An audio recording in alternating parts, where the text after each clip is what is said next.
भाई दोस्त, तो हम पढ़ेंगे विधि विरुद्ध क्रियाकलाप निवारण अधिनियम 1967। इसको पूरा एक ही लेक्चर में ख़त्म करेंगे। थोड़ा सा लेंदी हो जाएगा, लेकिन पूरा का पूरा कवर भी हो जाएगा, तो दिमाग में फीलिंग बैठ जाएगी। थोड़ा थोड़ा करके पढ़ेंगे तो वो उसमें दिक्कत हो जाएगी। ये 53 धाराएं हैं इस अधिनियम में, जो 7 अध्याय में विभक्त हैं, और जिसमें 4 अनुसूचियाँ भी दी गई हैं। तो इस तरीके से 7 अध्याय, 53 धाराएं और 4 अनुसूचियों का यह अधिनियम है। 30 दिसंबर 1967 को यह बना। ठीक है, इसको इसलिए अब अपन जो है यहाँ से पढ़ना चालू करते हैं। अध्याय 1 जो है प्रारंभिक। संक्षिप्त नाम, विस्तार और लागू। इस अधिनियम का संक्षिप्त नाम विधि विरुद्ध क्रियाकलाप अधिनियम 1967 है। इसका विस्तार संपूर्ण भारत पर है। ठीक है, कहाँ है? संपूर्ण भारत पे है इसका विस्तार। प्रत्येक व्यक्ति इस अधिनियम के अधीन उसके उपबंधों के प्रतिकूल प्रत्येक कार्य या लोभ के लिए जिसके लिए वह भारत में दोषी ठहराया दंड का भागी होगा। ठीक है, वह कोई भी व्यक्ति भारत से बाहर का भी होगा, यदि भारत के अंदर वो यह काम करता है तो दोषी माना जाएगा। किसी ऐसे व्यक्ति के संबंध में जो भारत से परे कोई ऐसा अपराध करता है जो इस अधिनियम के अधीन दंडनीय है, इस अधिनियम के उपबंधों के अनुसार उसी रीति से कार्रवाई की जाएगी मानो ऐसा कार्य भारत में किया है। भले भारत से बाहर कार्य किया है, लेकिन इसके अंतर्गत दंडनीय है, तो ये माना जाएगा कि उसने यहीं भारत में रहकर वो अपराध किया है। इस अधिनियम के उपबंध निम्नलिखित को भी लागू होंगे। भारत के बाहर भारत के नागरिक कहीं भी रहें, उन पर यह अधिनियम लागू होगा। सरकार की सेवा में व्यक्ति चाहे वे कहीं भी हों, और भारत में रजिस्ट्रीकृत पोतों और वायुयान पर के व्यक्ति चाहे वे कहीं भी हों। ठीक है, भारत का आदमी कहीं भी हो, जैसे IPC उस पर लागू होती है, ये भी उस पर लागू होता है। और दूसरी बात यह है कि भारत में जो भी रजिस्ट्रीकृत पोत हैं, समुद्री जहाज हैं या वायुयान हैं, उन पर कोई भी व्यक्ति किसी भी देश का बैठता है तो ये माना जाएगा कि अधिनियम उस पर लागू है। अब इस तरीके से हमने धारा 1 पढ़ ली। अब हम पढ़ेंगे धारा 2 परिभाषाएं। इस अधिनियम जब तक कि संदर्भ से अन्यथा अपेक्षित न हो, संगम से व्यक्तियों का कोई समुच्चय या निकाय अभिप्रेत है। संगम क्या है? व्यक्तियों का कोई समुच्चय, माना लोगों का एक समूह है। ठीक है, या कंपनियों का एक समूह है। ठीक है, भारत ये यहाँ पढ़ना नहीं, अब न्यायालय की परिभाषा पढ़नी है D में, 2D में न्यायालय की परिभाषा। न्यायालय संहिता के अधीन इस अधिनियम के अंतर्गत आने वाले अपराधों का विचारण करने के लिए अधिकार रखने वाला कोई दंड न्यायालय अभिप्रेत है, और इसमें राष्ट्रीय अन्वेषण अभिकरण अधिनियम 2008 की धारा 11 के अधीन या धारा 22 के अधीन गठित कोई विशेष न्यायालय सम्मिलित है। ठीक है, अभिहित प्राधिकारी में यथास्थिति केंद्र सरकार ऐसा अधिकार जो सरकार के संयुक्त सर्वोच्च की पंक्ति से नीचे का ना हो, या राज्य सरकार ऐसा अधिकारी जो सरकार के सचिव की पंक्ति से नीचे का ना हो, जिसे केंद्र सरकार या राज्य सरकार द्वारा राज्य पत्र में प्रकाशित किसी अधिसूचना द्वारा विनिर्दिष्ट किया जाए, अभिप्रेत है। आर्थिक सुरक्षा में सम्मिलित है। क्या क्या? वित्तीय, मौद्रिक और राजकोषीय स्थिरता, उत्पादन और वितरण के साधनों की सुरक्षा, खाद्य सुरक्षा, जीविका सुरक्षा, ऊर्जा सुरक्षा, पारिस्थितिकी, पर्यावरणीय सुरक्षा। ठीक है, इसके बाद आता है व्यक्ति में कौन कौन सम्मिलित हैं। तो कोई व्यक्ति, कोई कंपनी, कोई फर्म, व्यक्तियों का कोई संगठन या व्यक्ति संगम या व्यक्ति निकाय, चाहे वह नियमित हो या नहीं, ऐसा प्रत्येक कृत्रिम विधिक व्यक्ति जो पूर्ववर्ती उपखंडों में से किसी के अंतर्गत नहीं आता है। कोई भी कृत्रिम व्यक्ति, ये व्यक्ति, कंपनी, फर्म, संगठन, ये सब कृत्रिम व्यक्ति हैं। ठीक है, जो यहाँ पर मान्यता प्राप्त है कंपनी वगैरह के माध्यम से। ऐसे अन्य भी जो हैं ऊपर नहीं लिखे हैं, लेकिन कृत्रिम व्यक्ति जिनको माना गया है, वो सारे के सारे जो है व्यक्ति के अंतर्गत आएंगे। ठीक है, अब आते हैं आतंकवाद के आगम में। वो परिभाषाएं आपको पढ़ा रहा हूँ जो आपको पढ़नी है, बाकी जो मैं छोड़ रहा हूँ वो आप भी छोड़ सकते हैं। आतंकवाद के आगम से अभिप्रेत क्या है? सभी प्रकार की, आगम मतलब उसको आय कहाँ से होती है। सभी प्रकार की ऐसी संपत्तियां अभिप्रेत जो किसी आतंकवादी कार्य करने से व्युत्पन्न हुई हैं। ऐसी सभी सब प्रकार की जो संपत्तियां जो आतंकवादी कार्य करने से प्राप्त हुई हैं, वो क्या कहलाती हैं? आतंकवाद की आगम कहलाते हैं। या की गई हों, या किसी आतंकवादी कार्य संबंधित निधियों के माध्यम से अर्जित की गई हों, उस व्यक्ति का विचार किए बिना जिसके नाम से ऐसे आगम हैं या जिसके कब्जे में पाए जाते हैं, वो व्यक्ति कौन है इससे कोई मतलब नहीं है। किसके कब्जे में वो संपत्ति, उससे कोई मतलब नहीं है। बस ये साबित हो जाता है कि ये आतंकवादी कार्यों से प्राप्त हुई, तो ये आतंकवाद की आगम कहे जाएंगे। या कोई ऐसी संपत्ति अभिप्रेत है जिसका किसी आतंकवादी कार्य के लिए, किसी व्यक्ति आतंकवादी या किसी आतंकवादी गैंग या किसी आतंकवादी संगठन के प्रयोजन के लिए उपयोग किया जा रहा है या उपयोग किए जाने आसित है। कोई संपत्ति ऐसी भी अभिप्रेत है जो आतंकवादी कार्यों के लिए जिसका उपयोग किया जा सकता है, एक आतंकवादी के लिए या आतंकवादी गैंग के लिए, ठीक है, या उसका प्रयोग आतंक किए जाना आश्रित है, तो ये माना जाएगा कि आतंकवाद की आगम है। स्पष्टीकरण, इस अधिनियम के प्रयोजनों के लिए यह घोषित किया जाता है कि आतंकवाद की आगम पथ के अंतर्गत ऐसी कोई संपत्ति भी है जिसका उपयोग आतंकवाद के लिए किया जाना आश्रित है, ठीक है, जिसका मतलब ऐसा आशय है कि यह संपत्ति आतंकवादी कार्यों के लिए प्रयोग की जाएगी तो वो भी आतंकवाद के आगम माने जाएंगे। अब संपत्ति क्या है, तो संपत्ति को थोड़ा सा देख लें।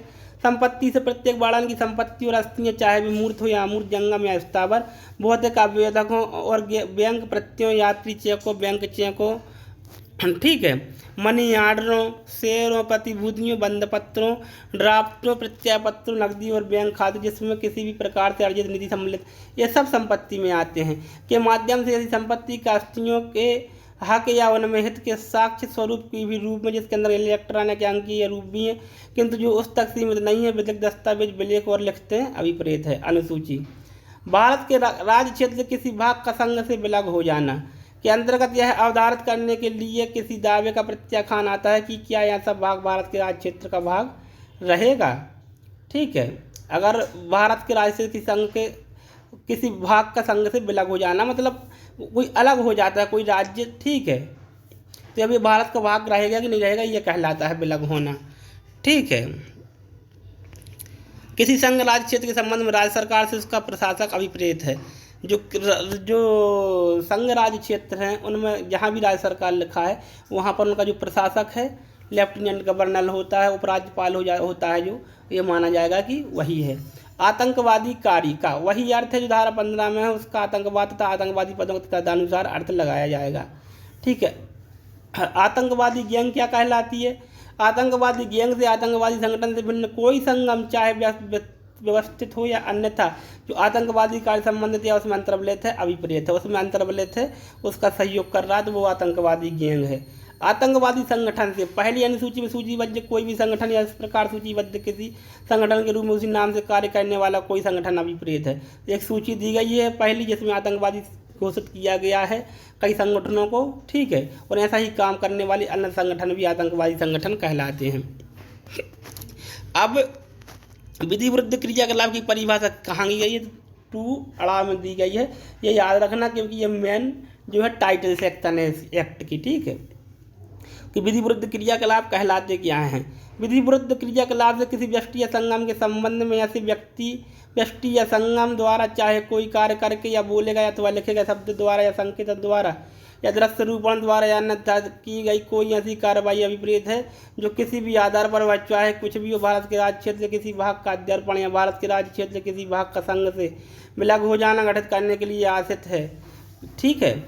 तो देखो एक बार फिर से अच्छे से पढ़ो इसको कि मतलब कोई भी जो विधि विरुद्ध क्रियाकलाप वाक्य है क्या, कोई व्यक्ति या संगम के संबंध में ऐसे व्यक्ति या संगम द्वारा चाहे कोई कार्य करके बोलेगा या लिखेगा शब्दों द्वारा या संकेतों द्वारा दृश्य रूपण द्वारा अन्यथा की गई कोई ऐसी कार्रवाई अभिप्रेत है जिससे क्या क्या होता है, जो किसी भी आधार पर चाहे वह कुछ भी भारत के राज्य क्षेत्र किसी भाग का अध्यर्पण करना चाहते हैं, भारत के राज्य क्षेत्र के किसी भाग का संघ से विलग हो जाना गठित करने के लिए आश्रित है कि ये राज्य का टुकड़ा है जो भारत के, ये थोड़ा सा अलग हो जाए और इस पर आतंकवादी कब्जा हो जाए, या जिसके लिए किसी दावे का समर्थन करती है या जो ऐसा अध्यर्पण या विलग हो जाना गठित करने के लिए किसी राष्ट्रीय समूह को उद्दीप्त करती है, या जिससे भारत की प्रभुता और प्रादेशिक अखंडता का अंगीकरण होता है या उन पर आक्षेप होता है, या जो उन्हें विच्छिन्न करती हैं, विच्छिन्न करने के लिए आश्रित हैं, या जो भारत के विरुद्ध द्रोह कार्य करती हैं, द्रोह कार्य करने के लिए आश्रित हैं। विधि विरुद्ध संगम क्या कहलाता है? विधि विरुद्ध कर संगम से कोई ऐसा संगम अभिप्रेत है जिसका उद्देश्य कोई विधि विरुद्ध क्रिया है। अब विधि विरुद्ध संगम क्या कहलाता है? अभी पढ़ना पड़े, क्रियाकलाप को पढ़ना है। संगम, विधि विरुद्ध संगम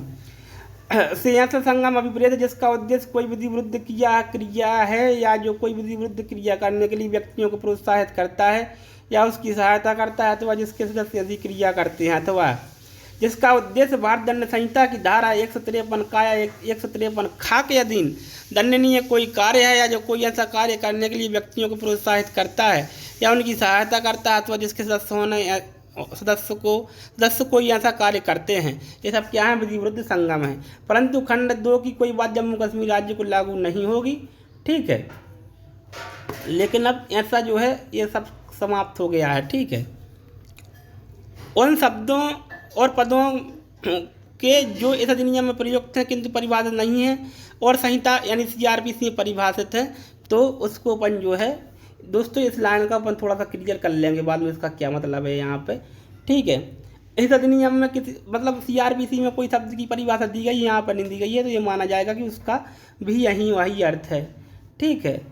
इसलिए अब अपन को पढ़ना है अध्याय 2 विधि विरुद्ध संगम क्या है, ठीक है। विधि विरुद्ध संगम क्या है, तो धारा आती है 3, किसी संगम के विधि विरुद्ध होने की घोषणा।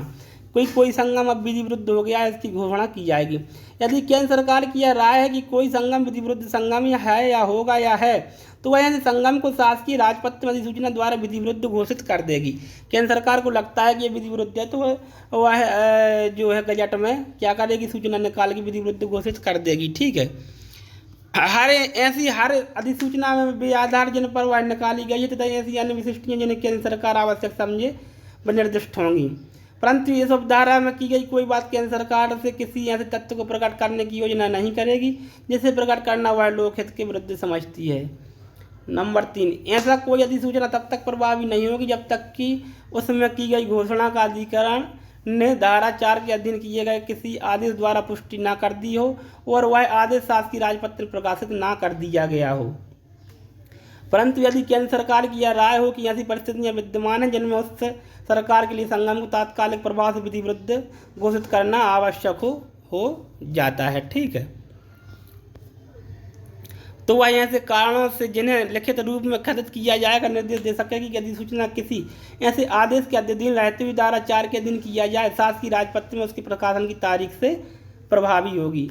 ऐसी हर अधिसूचना शासकीय राजपत्र में प्रकाशित किए जाने के अतिरिक्त कम से कम एक ऐसे दैनिक समाचार पत्र में प्रकाशित की जाएगी जिसका परिचालन उस राज्य में हो जिसमें प्रभावित संगम या प्रधान कार्यालय यदि कोई हो स्थित हो, और संगम पर उसकी तामील भी ऐसी रीति से की जाएगी जैसी केंद्र सरकार ठीक समझे। तो ऐसी तामील करने में निम्नलिखित सभी या कोई ढंग अनुसरित किए जाएंगे, अर्थात ऐसे जो सूचना है कैसे निकाली जाएगी। अधिसूचना की एक प्रति जो संगम के कार्यालय की यदि कोई किसी सहायक दस भाग में लगाना, जो पहले ही दिखता है जैसे दरवाजे पर चिपका दी, तो वहाँ पर सूचना लगानी पड़ेगी। अधिसूचना की प्रति को जहाँ संभव हो संगम के प्रधान पदाधिकारियों पर यदि कोई हो तामील करना। ये सूचना दी जा रही है भाई कि आप क्यों ना आपके विधि जो संगम है इसको घोषित किया गया विधि विरुद्ध या करने जा रहे हैं, तो आपको अपने जवाब में कुछ कहना हो तो कह सकते हैं, ऐसी सूचना लगा देंगे, ठीक है। या उनके पदाधिकारियों पे क्या कर देंगे, तामील कर देंगे। अधिसूचना की अंतर्वस्तु को उस क्षेत्र में जिसमें संगम के क्रियाकलाप मामूली तौर से किए जाते हैं डोली पटवाकर या लाउड स्पीकर द्वारा घोषित करना अथवा ऐसी अन्य रीति से जो भेद की जाए। अधिकरण को निर्देश, जहाँ की धारा 3 की उपधारा 3 के अधीन निकाली गई अधिसूचना द्वारा कोई संगम विधि विरुद्ध घोषित किया गया है, वहाँ केंद्र सरकार उक्त उपधारा के अधीन अधिसूचना के प्रकाशित किए जाने के 30 दिन के भीतर वह अधिसूचना अधिकरण को यह न्याय निर्णित करने के प्रयोजन निर्देश करेगी कि संगम को विधि विरुद्ध घोषित करने का पर्याप्त हेतु है या नहीं। 30 दिन के अंदर यह निर्णय लेने के लिए अधिकरण जो बनाया गया है, आगे अपन पढ़ेंगे अधिकरण क्या है। तो 30 दिन, जैसे किसी संगम को विधि विरुद्ध घोषित किया तो 30 दिन के अंदर, ठीक है, अधिकरण को निर्देश देगा कि भाई इसकी जांच करो कि ये सही है कि गलत है। उपधारा 1 के अधीन निर्देश प्राप्त होने पर अधिकरण संप्रभावित संगम से निम्नलिखित सूचना पर यह अपेक्षा करेगा कि वह ऐसी सूचना की तामील की तारीख से 30 दिन के भीतर हेतु दर्ज करेगी संगम को विधि विरुद्ध क्यों न घोषित किया जाए। 30 दिन के अंदर उसको जो अधिकरण है उसको सरकार सूचना देगी कि इसको क्यों ना इसको मतलब जो घोषित कर दिया गया है तो ये सही है कि गलत है। और उसके जब जैसे ही उसको अधिकरण को प्राप्त होती है सूचना, वो 30 दिन के अंदर उस व्यक्ति को जिसके विरुद्ध ऐसी सूचना या उस संगम या कंपनी को जिसके विरुद्ध ऐसी घोषणा होना है एक सूचना तामील कराएगा कि 30 दिन के अंदर आप अपना जो है हेतु दर्ज करो कि कारण बताओ नोटिस टाइप का कि क्यों ना आपको जो है विधि विरुद्ध घोषित कर दिया जाए। अधिकरण संगम या पदाधिकारियों सदस्यों द्वारा दर्शित हेतु पर यदि कोई हो विचार करने के पश्चात धारा 9 में निर्दिष्ट रीति से जांच करेगा। धारा 9 में जांच बताई गई किस तरीके से करेगा।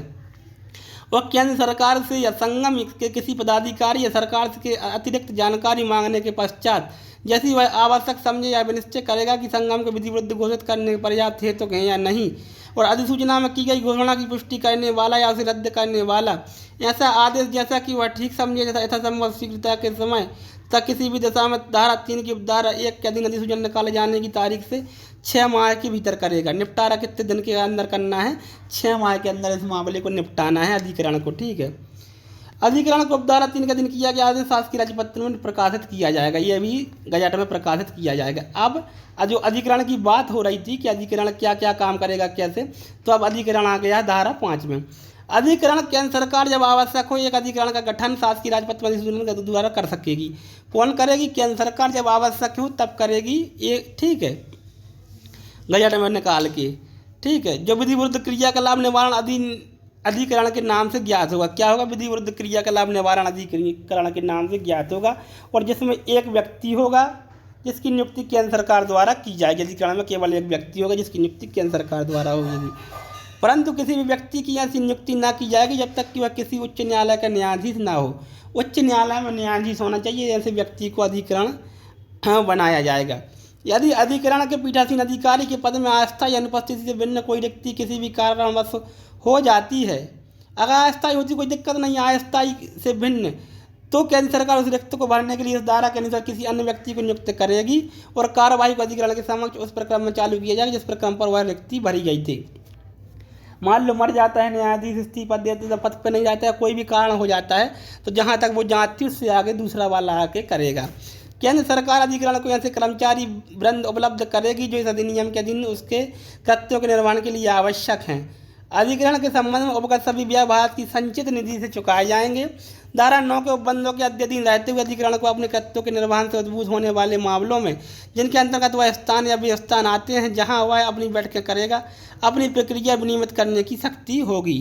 ठीक है, इस अधिनियम के अधीन कोई जांच करने के प्रयोजन के लिए अधिकरण की शक्तियां निम्नलिखित जिलों के संबंध में वही होंगी जो किसी बात की विचारणा करते समय सिविल प्रक्रिया संहिता 1908 के अधीन किसी सिविल न्यायालय में निहित होती हैं। तो सिविल न्यायालय समझा जाएगा काय के लिए?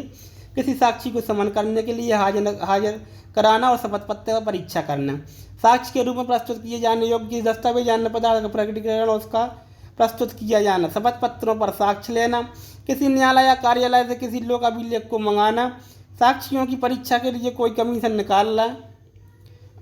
अधिकरण के समक्ष की गई कार्यवाही भारतीय दंड संहिता की धारा 193 और 228 के अर्थ के अंतर्गत न्यायिक कार्यवाही समझी जाएगी। जो अधिकरण के समक्ष कार्रवाई होती है वो आईपीसी की धारा 193 यानी झूठी साक्ष्य देने के लिए और 228 के अर्थ के अंतर्गत न्यायिक कार्रवाई समझी जाएगी। ये अब मतलब क्रिमिनल कार्रवाई समझी जाएगी। और अधिकरण संहिता की धारा 195 के और एक धारा 26 के प्रयोजन के लिए सिविल न्यायालय समझा जाएगा। बहुत बढ़िया, यहाँ पे कोई दिक्कत है नहीं। अधिसूचना के प्रवृत्त रहने की कालावधि और उसका रद्द किया जाना, कब तक प्रभावित रहेगी और कब रद्द होगी। अब धारा 2 के बंदों के अधीन रहती के अधीन यह है कि धारा 3 के अधीन निकाली गई अधिसूचना उस तारीख से जिसको प्रभावित होती है 5 वर्ष की कालावधि के लिए उस दिशा में प्रवृत्त रहेगी जिसमें कि अधिकरण उसमें की गई घोषणा की पुष्टि धारा के अधीन 4 किए गए आदेश द्वारा कर देता है। जब अधिकरण उसकी पुष्टि कर देता है कि भाई चलो ठीक है ये घोषित किया जाना चाहिए और ये विधिविरुद्ध क्रिया कलाप वाला संगम है, तो जब जिस दिन घोषित किया जाता है, जिस दिन मतलब वो तो वहाँ से 5 वर्ष तक के लिए वो आदेश जारी रहेगा। ठीक है, 5 वर्ष तक के लिए घोषित किया जाएगा। अब धारा 1 में अंतर्विष्ट किसी बात के होते हुए केंद्र सरकार धारा 3 के अधीन निकाली गई अधिसूचना या तो स्वप्रेरणा से या किसी व्यथित व्यक्ति के आवेदन पर किसी भी समय रद्द कर सकेगी, चाहे उसमें की गई घोषणा के अधिकार द्वारा पुष्टि कर दी गई हो या नहीं। पुष्टि करने या न करने से कोई मतलब नहीं। केंद्र सरकार चाहेगा तो 5 साल से पहले भी जो है उसको छूट दे सकती है कि ये विधिविरुद्ध संगम नहीं है। आती है धारा 7, किसी विधिविरुद्ध संगम के निधियों के उपयोग पर प्रतिबंध करने की शक्ति। जो निधियां हैं, पैसे वगैरह हैं, उसकी संपत्तियां हैं, उनको प्रतिषेध करने की शक्ति है धारा 7 में। तो जहाँ की धारा 3 के अधीन निकाली गई अधिसूचना द्वारा जो धारा की उपधारा 3 के अधीन प्रभावी हो गई है, कोई संगम विधि विरुद्ध घोषित किया जा चुका है और केंद्र सरकार का ऐसी जांच के पश्चात यदि वह उचित समझे समाधान हो गया है कि किसी व्यक्ति की अभिरक्षा में कोई ऐसी धन प्रतिभूतियाँ या पावने हैं जो उस विरुद्ध संगम के प्रयोजन के लिए उपयोग में लाए जा रहे हैं या उपयोग में लाए जाने के लिए आश्रित हैं, वहाँ केंद्र सरकार ऐसे व्यक्तियों को ऐसे धनों प्रतिभूतियों या पावनों को या किन्हीं अन्य ऐसे धनों प्रतिभूतियों या पावनों को जो उस आदेश के किए जाने के पश्चात उसकी अभिरक्षा में जाएं केंद्र सरकार के लिखित आदेशों के अनुसार के सिवाय संदत्त परिदत्त या अंतरित करने या उनकी किसी भी रीति से अन्यथा बरतने से लिखित आदेश द्वारा प्रतिसिद्ध कर सकेगी। और ऐसे आदेश की एक प्रति की भैया सीधी बात है कि अगर जब विधि विरुद्ध संगम हो गया है घोषित, तो आपको जो उसके पास संपत्तियाँ वगैरह हैं उनका उपयोग भी कोई नहीं करेगा। ऐसा प्रतिबंध केंद्र सरकार लगा सकती है। केंद्र सरकार उपधारा 1 के अधीन किए गए प्रतिषेधात्मक आदेश की एक प्रति अन्वेषण सरकार को या राजपत्र अधिकारी को पृष्ठांकित कर सकेगी, जिससे वह चुने, और ऐसी प्रति ऐसी अधिपत्र होगी जिसके अधीन ऐसा अधिकारी उस व्यक्ति के जैसे वह आदेश निर्दिष्ट किसी भी परिसर में प्रवेश कर सकता है, तलाशी ले सकता है, सब कुछ कर सकता है, वहाँ पर छापा मार सकता है, व्यक्तियों को पकड़ के पूछताछ कर सकता है, वो व्यक्ति सब कुछ कर सकता है। ठीक है। उपधारा 3, इस धारा के अधीन किए गए किसी आदेश की प्रति तामील उस रीति में की जाएगी जो समान तामील की जाती है। ठीक है। वैसी जैसी तामील अपन ने पढ़ी है CRPC में वैसे ही होती है। अगर मान लो कोई कर्मचारी तो उसके प्रबंधक को, जैसे स्टेट बैंक में आपको तामीली करानी है तो किसी कर्मचारी उसके प्रबंधक पर करा दीजिए, वो अपने आप करा देगा। ठीक है। इस तरीके से उपधारा 4, उपधारा 1 के अधीन किए गए प्रतिषेधात्मक आदेश से व्यतीत कोई व्यक्ति, अगर धारा 4 में कोई धारा 1 में अधीन कोई प्रतिषेधात्मक मतलब आदेश किया जाता है तो कोई भी व्यक्ति उसकी जो उसको तामील दी गई है, तामील लिखी गई है, ऐसा आदेश आपके विरुद्ध किया गया है, 15 दिन के भीतर जिला न्यायालय में डीजे साहब के यहाँ, जिसकी अधिकारिता की स्थानीय सीमा में भीतर ऐसा व्यक्ति स्वेच्छा निवास करता है या कारोबार चलाता है या अभिलाभ के लिए स्वयं कार्य करता है या सिद्ध करने के लिए आवेदन कर सकेगा कि जिन धनों प्रतिभूतियों पावनों के संबंध में यह प्रतिषेधात्मक आदेश किया गया है विधि विरुद्ध संगम के प्रयोजनों के लिए उपयोग में नहीं लाए जा रहे हैं या उपयोग में लाए जाने के लिए आश्रित नहीं है और जिला न्यायाधीश का न्यायालय इस प्रश्न का निश्चय करेगा। तो वह जिला न्यायाधीश के यहाँ आवेदन कर सकता है कि भाई जो आदेश दिया गया है, जो आगम धन संपत्तियाँ वगैरह है, इनका उपयोग विधि विरुद्ध कार्यों या संगम के लिए नहीं है। आती है उपधारा 5। उपधारा 2 के अधीन किए गए किसी अन्वेषण के अनुक्रम में प्राप्त कोई भी सूचना वहाँ तक के सिवा जहाँ तक कि इस धारा के अधीन की किन्हीं कार्रवाइयों की प्रयोजनार्थ आवश्यक हो, सरकार के किसी राजपत्रित अधिकारी द्वारा केंद्र सरकार की संपत्ति के बिना प्रकट नहीं की जाएगी। इस धारा में प्रतिभूति के अंतर्गत ऐसे दस्तावेज आते हैं जिनके द्वारा कोई व्यक्ति यह अभिस्वीकृति करता है कि वह धन का संदाय करने के लिए किसी वैध दायित्व के अधीन है या जिसके अधीन किसी व्यक्ति को धन के संदाय के लिए कोई वैध अधिकार अभी प्राप्त होता है। धारा 8, विधि विरुद्ध संगम के प्रयोजन के लिए उपयोग में लाए गए स्थानों को अधिसूचित करने की शक्ति। विधि विरुद्ध संगम के प्रयोजन के लिए उपयोग में लाए गए स्थानों को अधिसूचित करने की शक्ति। जहाँ की धारा 3 के अधीन निकाली गई किसी अधिसूचना द्वारा जो उस धारा की धारा 3 के अधीन प्रभावी हो गई है, कोई संगम विधि विरुद्ध घोषित किया जा चुका है, वहाँ केंद्र सरकार शासकीय राजपत्र में अधिसूचना द्वारा किसी ऐसे स्थान को अधिसूचित कर सकेगी जो उसकी राय में विधि विरुद्ध संगम के प्रयोजन के लिए उपयोग में लाया जाता है। अधिसूचित कर सकती है कि भैया ये स्थान है जो यहाँ पे जो है ये विधि विरुद्ध क्रियाकलापों को अंजाम दिया जाता है, तो अधिसूचना में वो स्थान बता सकेगी। स्पष्टीकरण, इस उपधारा के प्रयोजन के लिए स्थान के अंतर्गत गृह निर्माण या उसका भाग या तंबू या जलयान आता है। उपधारा 1 की अधिसूचना निकालने पर या जिला मजिस्ट्रेट DM साहब, कलेक्टर साहब, जिसकी अधिकारिता का स्थानीय सीमाओं के अंदर ऐसा अधिसूचित स्थान स्थित है या उसके द्वारा लिखित रूप से इस निमित्त प्राधिकृत कोई अधिकारी पहनने की वस्त्रों, खाना बनाने के बर्तनों, चारपाइयों और बिछौना, शिल्पियों के औजारों, खेती के उपकरणों, ढोरों, अनाज और खाद्य पदार्थों और ऐसी वस्तुएं जिससे जिन्हें वह तुच्छ प्रगति का समझे से भिन्न उन समस्त जंगम संपत्तियों को जो अधिसूचित स्थान में पाई जाती हैं एक सूची 2 सम्मानित साक्षियों की उपस्थिति में तैयार करेगा। अब वो स्थान है वहाँ पर जो संपत्ति पाई जाती हैं उनकी एक सूची बनाएगा और सम्मानित व्यक्तियों के उसके हस्ताक्षर कराएगा कि ये संपत्ति यहाँ पे पाई गई है, जंगम संपत्ति। लेकिन खाना बनाने के बर्तन नहीं उसमें लिखे जाएंगे, बिछौना, तेल, कंगा, इस तरीके से जो दैनिक चीज़ें होती हैं और जैसे शिल्पियों के औजार जिससे नहीं तो वो काम कैसे करेंगे, इन चीज़ों को बस नहीं छोड़ा इन चीज़ों को छोड़ा जाएगा, बाकी सबकी लिस्ट बनाई जाएगी। है। यदि सूची में निर्दिष्ट की गई कोई वस्तुएं जिला मजिस्ट्रेट की राय में उस विधि विरुद्ध संगम के प्रयोजन के लिए उपयोग में लाई जाती हैं, लाई जा सकती हैं, तो वह किसी भी व्यक्ति की उन वस्तुओं का उपयोग जिला मजिस्ट्रेट के लिखित आदेश के अनुसार करने की सिवाय करने से प्रतिसिद्ध आदेश करने वाला आदेश कर सके। उसे लगता है कि इन वस्तुओं का उपयोग विधि विरुद्ध क्रियाकलाप में होगा तो वो क्या कर सकता है कि उनको प्रतिषेध कर सकता है कि बिना कलेक्टर की परमिशन के इनका उपयोग ना किया जाए। जिला मजिस्ट्रेट तदुपरि यह आदेश कर सकेगा कि कोई व्यक्ति जो अधिसूचना की तारीख को उस अधिसूचित स्थान में निवास नहीं करता था, जिला मजिस्ट्रेट की अनुज्ञा के बिना अधिसूचित स्थान पर या उसमें ना तो प्रवेश करेगा और ना रहेगा। ऐसा जिला मजिस्ट्रेट आदेश कर सकता है कि जो वहाँ पहले से नहीं रहा कोई भी ना वहाँ पर जाएगा, ठीक है, प्रवेश वर्जित कर सकता है उस स्थान में जाने का।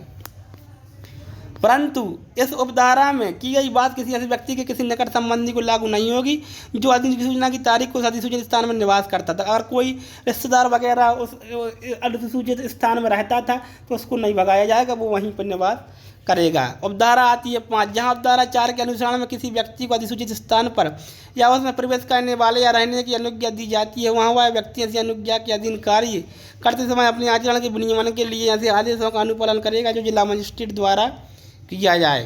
कोई भी पुलिस अधिकारी जो उपनिरीक्षक की पंक्ति के नीचे की पंक्ति का ना हो, एसआई से नीचे का ना हो, या केंद्र सरकार द्वारा इस निमित्त प्राधिकृत कोई अन्य व्यक्ति अधिसूचित स्थान पर या उसमें प्रवेश करने वाले या प्रवेश चाहने वाले किसी व्यक्ति की या किसी ऐसे व्यक्ति की जो उस पर या इसमें है तलाशी ले सकेगा और ऐसे किसी व्यक्ति को उसकी तलाशी लेने के प्रयोजन के लिए निरुद्ध कर सकेगा कि आपकी जो है तलाशी ली जानी है।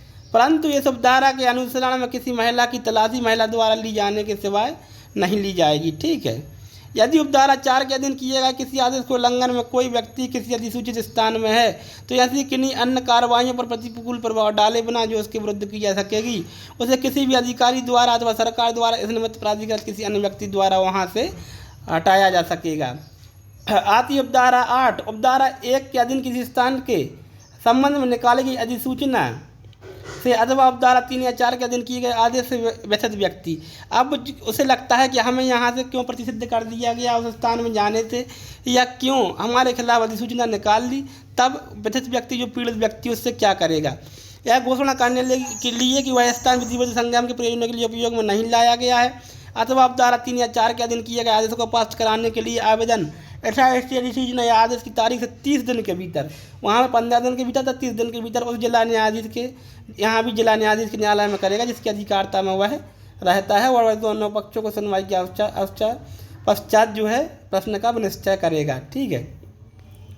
आती है धारा 9, जांच की रीति बनाई गई है यहाँ पे। इस अधिनियम के अधीन आवेदनों के निपटारे में अनुसरित की जाने वाली प्रक्रिया, कोई भी आवेदन आता है तो उसको कैसे निपटाया जाएगा इसकी प्रक्रिया यहाँ पर जो है बताई गई है। तो अपन देखते हैं कि क्या प्रक्रिया है। ऐसे नियमों के अधीन रहते हुए जो इस अधिनियम के अधीन बनाए जाएं वह प्रक्रिया जिसका अनुसरण धारा 4 की उपधारा 3 के अधीन कोई जांच करने में अधिकरण द्वारा अथवा धारा 7 की उपधारा 4 अथवा धारा 8 की उपधारा 8 के आवेदन को निपटाने के लिए में जिला न्यायाधीश के न्यायालय द्वारा किया जाना है।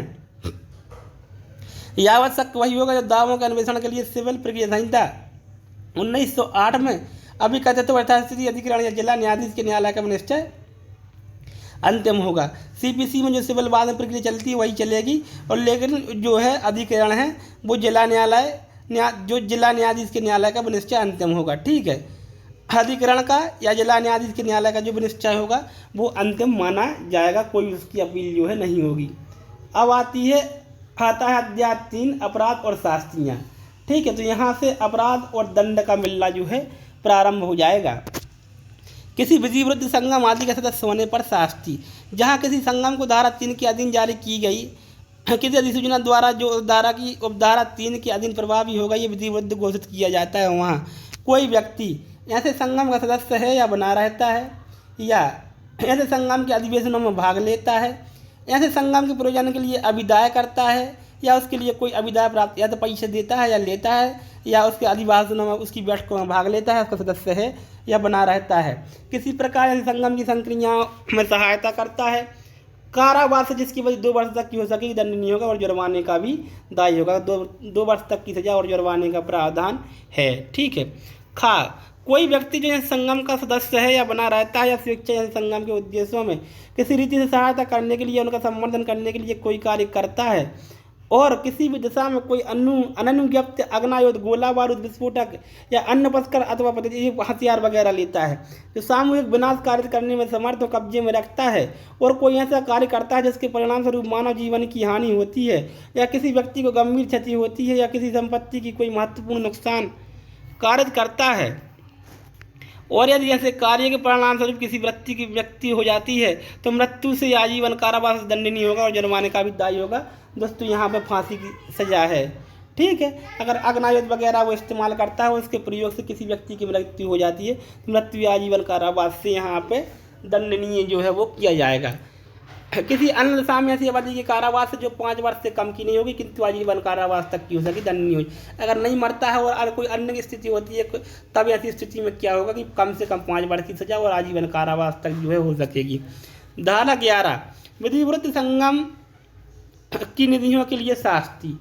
यदि कोई व्यक्ति जिस पर धारा 7 की उपधारा 1 के अधीन किन्हीं धनों, प्रतिभूतियों, पावनों के संबंध में किसी प्रतिषेधात्मक आदेश की तामील की जा चुकी है, उस प्रतिषेधात्मक आदेश के उल्लंघन में संदत्त, परिदत्त या अंतरित करेगा या उससे किसी भी रीति से अन्यथा बरतेगा तो कारावास जिसकी अवधि 3 वर्ष तक की हो सकेगी या जुर्माने से दोनों से दंडित किया जाएगा। ठीक है, 3 वर्ष तक की सजा है अगर उसके पैसे वगैरह का उपयोग करता है या इंतजाम करता है तो।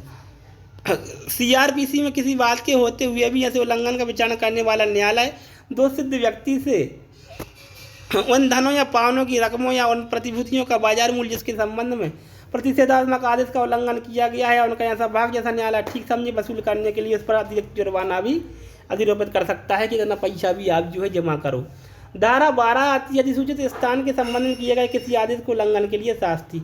अभी अपन ने पहले संगम का सदस्य होने के बारे में पढ़ा, ठीक है, पर धन के बारे में पढ़ा। अब पढ़ रहे अपन जो स्थान अधिसूचित किया था अपन ने उसका आदेश का उल्लंघन करता है तो क्या दंड मिलेगा। जो कोई किसी वस्तु का उपयोग धारा 8 की धारा 3 के अधीन उस संबंध में किए गए प्रतिषेधात्मक आदेश के उल्लंघन में करेगा वह कारावास जिसकी अवधि 1 वर्ष तक की हो सकेगी और जुर्माने से भी दंडनीय होगा।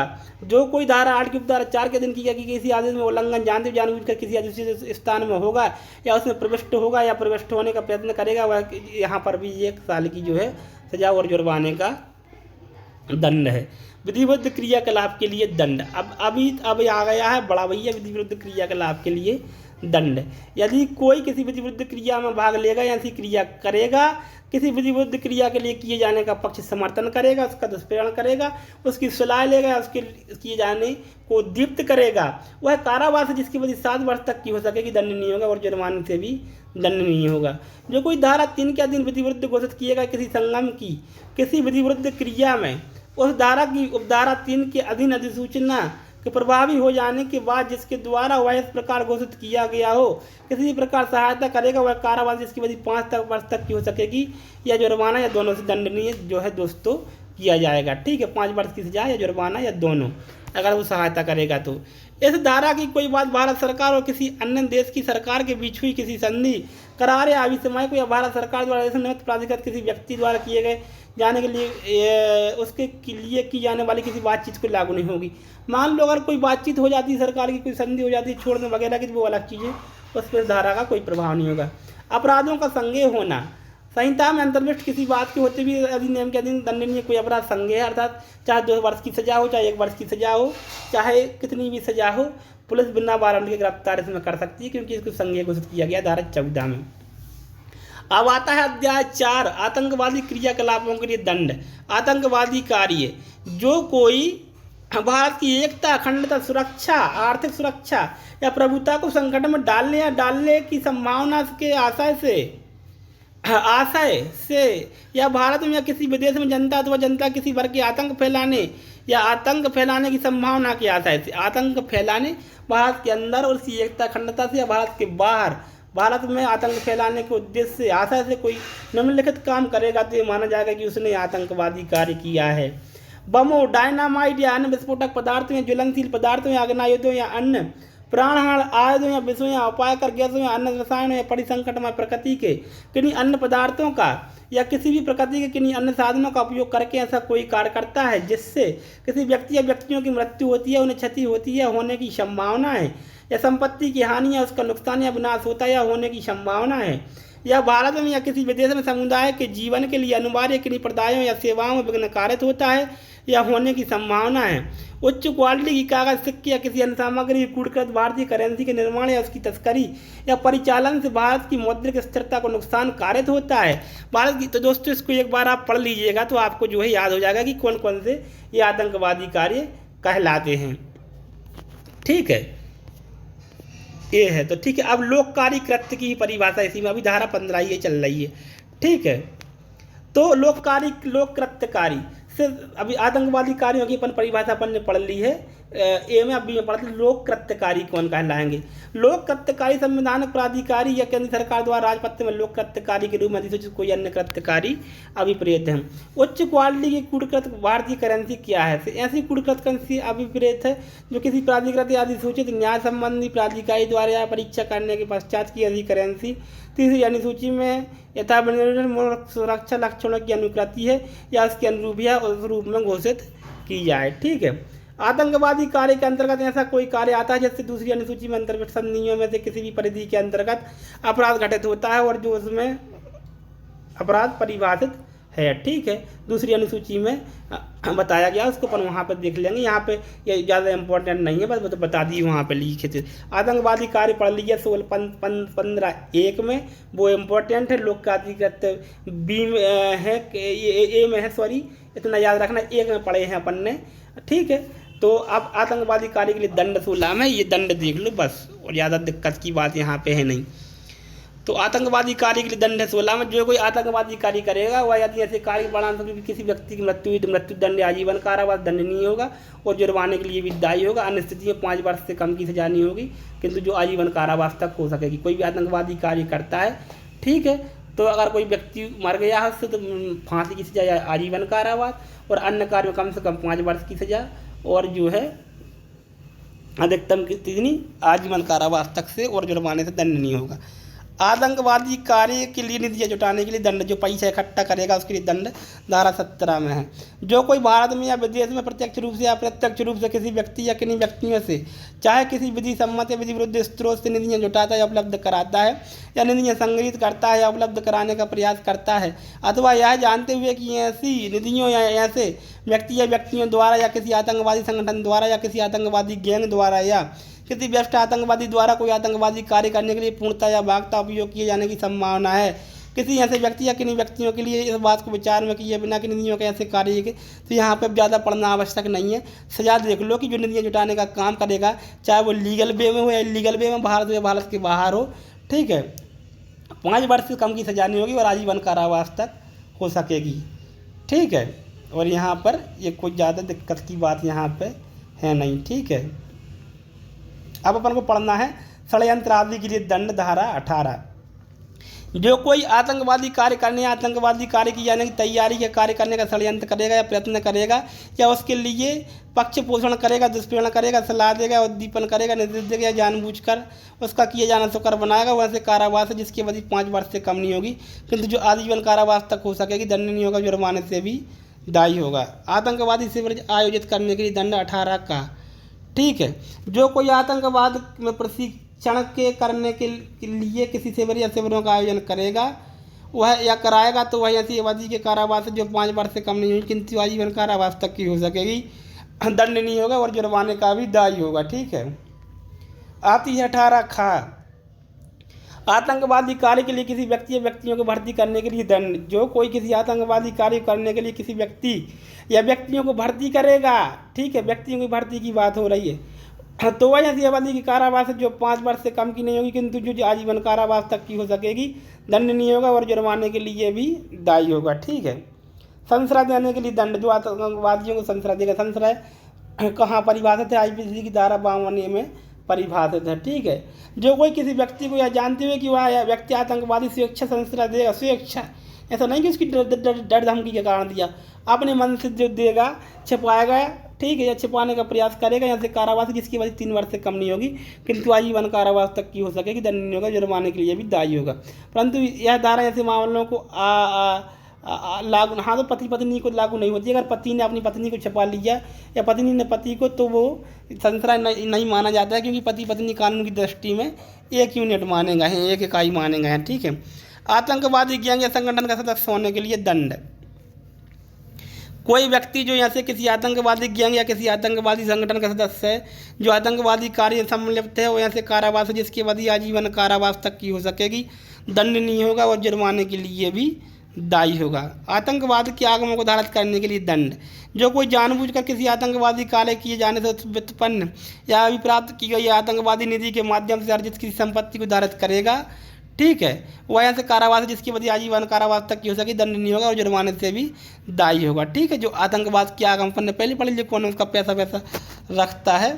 ठीक है, अगली धारा आती है साक्षी को धमकी देने के लिए दंड। जो कोई साक्षी को धमकी देगा, डराएगा, धमकाएगा, उसको भी 3 वर्ष तक का कारावास हो सकेगा। ठीक है, और जुर्माना भी होगा। इतना धारा 22 में पढ़ना है। कंपनियों द्वारा अपराध। ठीक है, तो कंपनियों द्वारा अपराध में बता दूं, जो कंपनी द्वारा अपराध है वो जुर्माना तो कंपनी द्वारा भरा जाता है, ये लिस्ट में बना लेंगे अपन। कंपनी द्वारा अपराध में 22 काम है। ठीक है, लेकिन जो व्यक्ति वहाँ पर उपेक्षा करते हैं, प्रबंधक वगैरह होते हैं या उसके सदस्य होते हैं, तो उन पर जो है आपराधिक मुकदमा भी चला जाता है और उनको सजा भी भोगेंगे। ठीक है, इतना है, इसमें ज़्यादा कोई अपराध ऐसे ही सोसाइटी और न्यास द्वारा अपराध 22 काम है, इतना याद रख लाना। और कंपनियों द्वारा अपराध कायम है 22 काम। इससे ज़्यादा कुछ नहीं पूछा जाएगा इन दोनों सेक्शंस में, केवल सेक्शंस पूछी जाती है और ज़्यादा टाइम खराब करने की आवश्यकता है नहीं। ठीक है, सोसाइटी न्यास कोई भी आएगा ठीक है, कंपनी सोसाइटी द्वारा न्यास द्वारा अपराधों के लिए दंड, ये धारा 22 काम है, इसको भी आप जो है याद कर लेना। तो ABC में क्या दिया गया है, इसकी हेडिंग्स बस आपको याद कर लेना है, ज़्यादा कुछ पढ़ने की आवश्यकता है नहीं। वर्जित शास्त्रीय यानी बड़ा हुआ दंड, तो इसमें इसको पढ़ लेते हैं। यदि कोई व्यक्ति किसी आतंकवादी या किसी आतंकवादी संगठन, किसी आतंकवादी गैंग की सहायता करने के आशय से विस्फोटक अधिनियम 1884 या विस्फोटक पदार्थ अधिनियम 1908 या ज्वलनशील पदार्थ अधिनियम 1952 या आयुध अधिनियम 1959 के किसी उपबंध या उनके अधीन बनाए गए किसी नियम का उल्लंघन करेगा, या उसने किसी बम, डायनामाइट या परिसंकटमय विस्फोटक पदार्थ या अन्य प्राणहर आयुध या भारी विनाश करने योग्य पदार्थ या युद्धकालीन जैव या रासायनिक पदार्थ या उच्च क्वालिटी कूटकृत भारतीय करेंसी अनाधिकृत रूप से अपने कब्जे में रखा हुआ, तो पूर्वोक्त अधिनियमों में से किसी अधिनियम या उसके अधीन बनाया गया किसी नियमों में किसी बात के होते हुए भी ऐसे कारावास है जिसकी अवधि 5 वर्ष से कम नहीं हो, किंतु आजीवन कारावास तक की हो सकेगी, दंडनीय होगा। ठीक है, तो ये जो है यहाँ पे अपन ने देखा वर्जित शास्त्रीय, तो यहाँ पे बड़ा हुआ दंड मिलेगा, अतिरिक्त दंड मिलेगा यहाँ पे, वो तो वहाँ पे मिलेगा। यहाँ पे 5 वर्ष से कम का नहीं होगा, किंतु आजीवन कारावास तक हो सकेगा। ठीक है, और यहाँ पर जो है ज़्यादा अपन को पढ़ने की आवश्यकता है नहीं। ठीक है, आता है अध्याय 5 आतंकवाद, क्योंकि बहुत ज़्यादा चीज़ें से पूछने की हैं, 2-4 क्वेश्चन आएंगे तो वो इम्पोर्टेंट जगह से आएंगे और सब जगह से प्रश्न यहाँ पे आपकी MP और DP में नहीं आएंगे। अध्याय 5 आतंकवाद के आगमों या ऐसी किसी संपत्ति या उसका उपयोग आतंकवाद के लिए किया जाना आवश्यक है का संप्रहण। अब जो ऐसी संपत्ति है जिसका उपयोग आतंकवादी कार्य के लिए किया जाना, उसका संप्रहण सरकार कैसे करती है, अपने कब्जे में कैसे लेती है, ये धारा 24 से अपन पढ़ेंगे। ठीक है, आतंकवाद के आगमन के प्रति निर्देश के अंतर्गत ऐसी किसी संपत्ति के प्रति जिसका उपयोग आतंकवाद के लिए किया जाना आवश्यक निर्देश भी होगा। इस अध्याय में जब तक कि संदर्भ से अन्यथा अपेक्षित न हो, आतंकवाद के आगमन के प्रति सभी निर्देशों के अंतर्गत ऐसी कोई संपत्ति जिसका उपयोग आतंकवादी के लिए किया जाना आवश्यक के प्रति निर्देश भी है। ठीक है, आतंकवाद के आगमों का संप्रहण। कोई भी व्यक्ति आतंकवाद के आगमों को धारण नहीं करेगा या कब्जे में नहीं लेगा, धारा 24 का कहती है। आतंकवाद के आगम चाहे भी किसी भी आतंकवादी संगठन या आतंकवादी गैंग द्वारा या किसी अन्य व्यक्ति द्वारा रखे गए हों, चाहे ऐसे आतंकवादी या अन्य व्यक्ति को धारा 4 के या अध्याय 4 के या 6 के अधीन किसी अपराध के लिए अभियोजित या सिद्ध ठहराया गया हो अथवा नहीं, चाहे दोषी पाया गया हो या नहीं, यथास्थिति केंद्र सरकार या राज्य सरकार को इस अध्याय के अधीन उपबंधित रीति से संपर्क किए जाने के लिए दायित्वाधीन होंगे, वो संप्रहण कर सकती है, चाहे तो राज्य सरकार चाहे तो केंद्र सरकार। ठीक है, जहां कार्रवाई इस धारा के अधीन प्रारंभ की गई हो, न्यायालय अपराध के अंतर्गत आतंकवाद के आगमों के मूल्य के समतुल्य संपत्ति की यथास्थिति कुर्की करने या उसका संपन्न करने का निर्देश देने संबंधी आदेश पारित कर सकता है न्यायालय कि ठीक है, जो इनकी कुर्की की जाए, जितना इन्हें जुर्माना लगा है, ठीक है, तो वो आदेश कर सकता है। ये भी संप्रहण 24 काम है, इतना याद रखना, इससे ज़्यादा कोई आवश्यकता नहीं है।